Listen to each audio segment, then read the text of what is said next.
எடுங்கப்பா தமிழ்ல கொஞ்சம் நல்ல படம் எடுங்க. ஜிங்கு ஜிங்குன்னு இந்த ஹீரோயின்னா வந்து ஆடிட்டு போனோம் அந்த மாதிரி இதுல வந்து எனக்கு ஒரு பாட்டு அமையலையோ.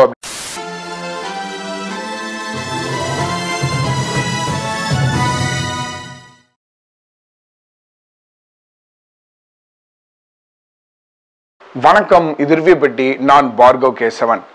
காந்தாரா சாப்டர் 1 படத்தோட ரிவ்யூ இப்போ பார்க்க போகிறோம். காந்தாரா படத்தோட ரிவ்யூ நம்ம 3 years முன்னாடியே பார்த்துருந்தோம். 2 தடவை அந்த படம் நான் பார்த்துட்டு வந்தேன். அவ்வளோ பிடிச்சிருந்தது.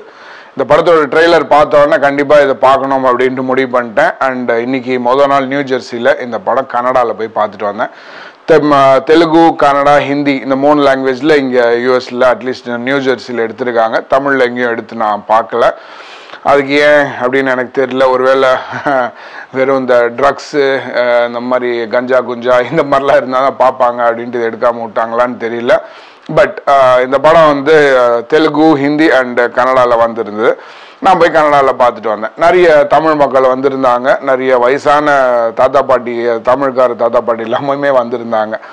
இந்த படம் எப்படி இருந்தது, இதோட கதை என்ன அப்படின்னு பார்ப்போம். ரிஷப் ஷெட்டி டைரக்ட் பண்ணி அவரே எழுதி அவரும் நடிச்சிருக்காரு இந்த படத்தில். இதுக்கு வந்து அஜ்னீஷ் இதுக்கு முன்னாடி மியூசிக் இந்த படத்துக்கு போட்டவர் தான் அஜ்னீஷ் லோக்நாத். அவர் தான் இந்த படத்துக்குமே வந்து இசையமைச்சிருக்காரு. இதில் ரிஷப் தவிர ருக்மிணி வசந்த், ஜெயராம் அப்படின்ட்டு இன்னும் நிறைய கேரக்டர் ஆர்டிஸ்ட் இதுக்கு முன்னாடி வந்த பார்ட்டில் வந்த அதே கேரக்டர் ஆர்டிஸ்ட் இந்த படத்துலையுமே வந்து நடிச்சிருக்காங்க. இந்த படத்தோட கதை எங்க ஆரம்பிக்குது அப்படின்னா, அந்த மொதல் பாகம் கடைசியில முடிஞ்சது இல்லையா, அப்படியே அந்த இடத்துல வந்து இது பண்ணிட்டு அந்த தெய்வம் போகும் இல்லையா. ஸோ அந்த இடத்துல அவரோட பையன் வந்து நின்று பாப்பா அப்பா எங்க காணாம போயிட்டாரு அப்படின்னு அந்த இடத்துல இருந்து இந்த கதை வந்து ஆரம்பிக்குது. ஸோ அங்கே காணாம போன அந்த அப்பா, காணாம போன அந்த குட்டி பையனோட அப்பா எங்க போயிருப்பாரு, என்ன ஆச்சு இந்த இடத்துல, இங்கே என்ன, இங்கே இந்த இடம் எப்படி ஒரு மாயமான இடமா இருக்கு அப்படின்னு கேட்கவும் அதுக்கு கதை சொல்ற மாதிரி ஆரம்பிக்குது இந்த படம்.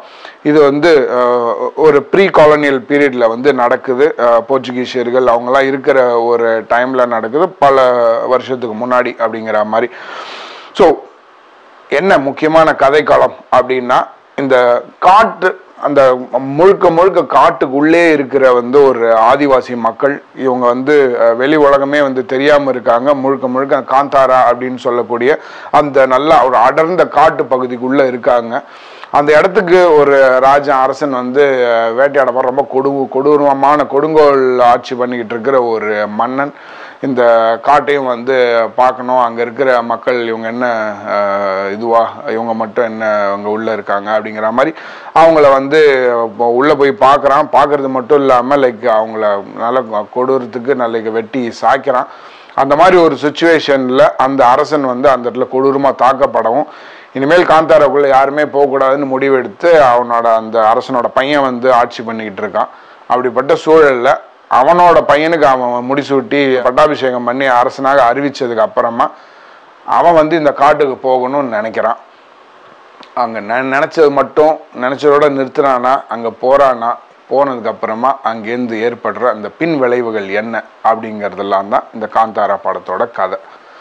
இந்த படம் எப்படி இருந்தது, எனக்கு எப்படி இந்த படம் பிடிச்சிருந்தது அப்படின்னா, இந்த படம் எனக்கு அவ்வளோ பிடிச்சிருந்தது. மொதல் பார்ட் எப்படி பிடிச்சிருந்ததோ அதே மாதிரி எனக்கு அவ்வளோ பிடிச்சிருந்தது.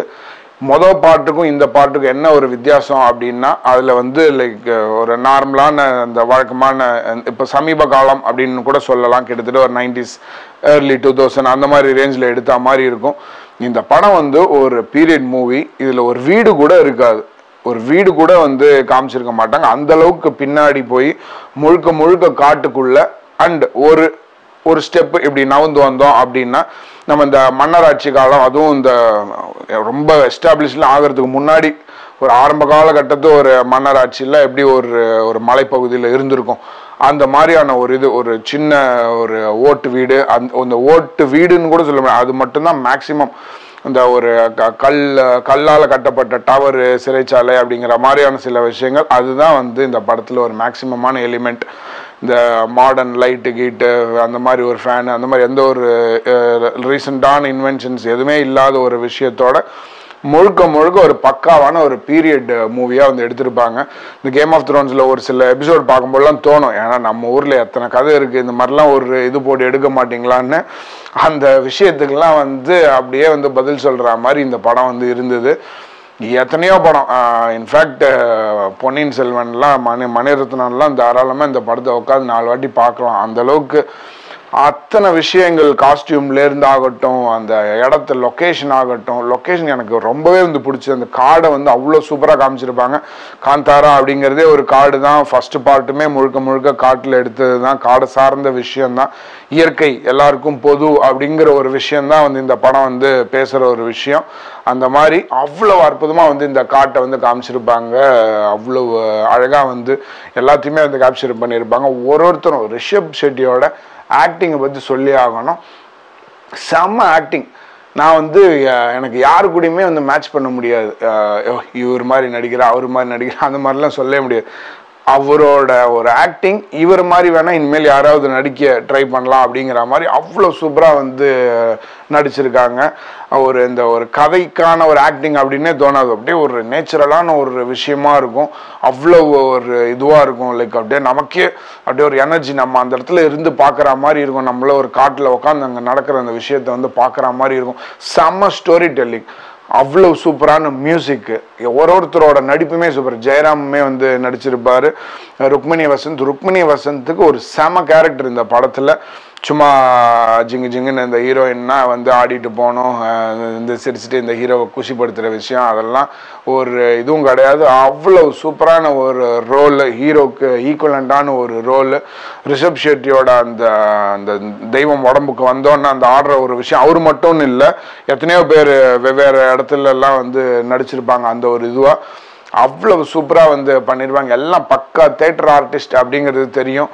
யாருக்கு நடிப்பு வரும் வராதுங்கிற ஒரு பேச்சுக்கே இல்லை. எல்லாம் ஒரு பக்காவான ஆக்டர்ஸ், பக்கா நடிகர்கள் அப்படின்னு ஒருத்தரை பார்க்கும் போதுமே தோணும்.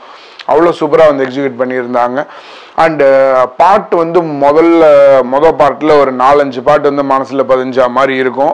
அந்த பாட்டெலாம் இன்னுமே கூட நான் வெளியே போகும்போது காரில் எங்கேயோ போனால் அந்த பாட்டு கேட்டே போவேன். இந்த படத்துக்கு போகும்போதுமே கூட அதை கேட்டுட்டு போனேன். அந்தளவுக்கு இப்பயுமே அவ்வளோ ஃப்ரெஷ்ஷாக இருக்கும். அந்த மாதிரி இதில் எனக்கு ஒரு பாட்டு அமையலையோ அப்படின்னு தான் பட்டுச்சு.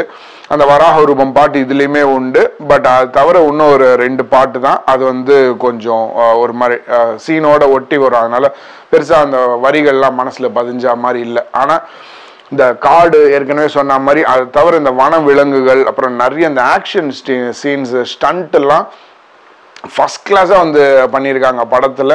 எத்தனை விஷயங்கள் நிறைய கிராஃபிக்ஸ்லாம் உண்டு படத்தில். ஆனால் அது வழக்கமாக நம்ம ஊரில் எவனா படம் எடுத்தானா கிராஃபிக்ஸ்ன்னு எடுத்தானா அது நமக்கே மனசுக்குள்ளே சொல்லிப்பான், சரி கிராஃபிக்ஸ் தானே அப்படின்னு. ஆனால் இந்த படத்தில் அந்த ஒரு விஷயத்துக்கு இடமே கொடுக்கல. அவ்வளவு சூப்பராக கிராஃபிக்ஸ் ஒர்க்லாம் பண்ணியிருந்தாங்க. இந்த மின்னல் முரளி ஆகட்டும், அப்புறம் இன்னும் ஒரு சில படத்துலலாம் எப்படி பிசுறு தட்டாமல் அந்த ஹாலிவுட் படத்தில் எடுக்கிற மாதிரியான ஒரு விஎஃப்எக்ஸ் எஃபெக்ட்லாம் இருக்கும் இல்லையா, அந்த மாதிரி. இன்ஃபேக்ட் ஹாலிவுட் படத்தில் தான் இப்போல்லாம் ரொம்ப ஒரு மாதிரி காமெடியாக இருக்குது விஎஃப்எக்ஸ்லாம். பட் நம்ம ஊர் படத்தோட தரம் எங்கேயோ போயிடுச்சு. நம்ம ஹாலிவுட் கூடலாம் கம்பேர் பண்ண வேணாம். நான் எத்தனையோ ரிவ்யூவில் சொல்லியிருப்பேன்.